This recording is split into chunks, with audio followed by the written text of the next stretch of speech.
Pwedeng trumipli ang presyo ng diesel sa susunod na buwan at sumampa na sa 163 pesos kada litro ang average na presyo.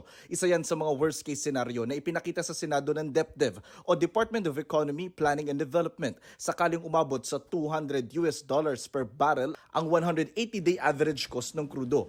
Pero ngayong Martes, posibleng umabot na sa 165 pesos ang kada litro ng diesel. Dahil aakyat na naman ng hanggang 19 pesos ang kada litro nito batay sa pagtaya ng mga source sa oil industry. Isa pang nakikita ng DepDev, sisipa ang inflation o bilis ng pagmahal ng mga bilihin. I think that's what we should be most concerned about because that inflation has a big impact, as I will describe later, on overall welfare of ordinary Filipinos. We return to the high inflation. We could potentially return to the high inflation in early months of last year, and that's what we would need to prevent.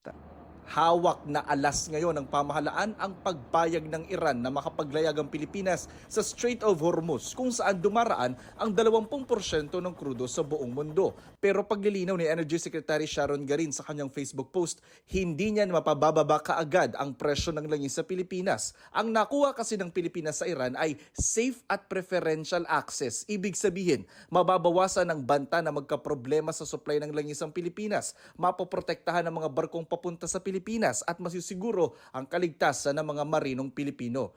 Pero wala raw saysay yan kung hindi naman mapabababa ang presyo ng langis sa bansa ayon sa grupong Manibela. Pabigat pa rin ito sa amin, kalbaryo pa rin ito sa amin. Baka naman may makukuhanan pa tayo na hindi lang sa Iran na mas mababa ang presyo. Gusto ring malaman ng Manibela kung anong barko ba na papuntang Pilipinas ang sinasabing padadaanin ng Iran sa Strait of Hormuz. Ang tanong natin sa kanila, meron ba talagang biyahe na barko na pagmamay-ari ng mga Pilipino na umaangkat talaga ng langis sa Middle East para maapektuhan po yung ating supply ng petrolyo?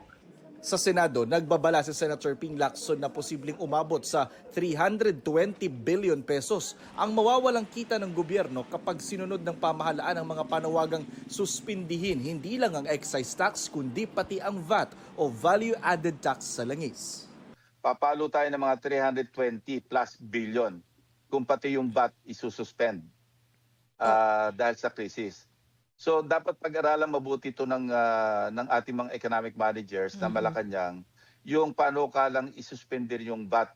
Jonathan Andal, Nakatutok, 24 Oras.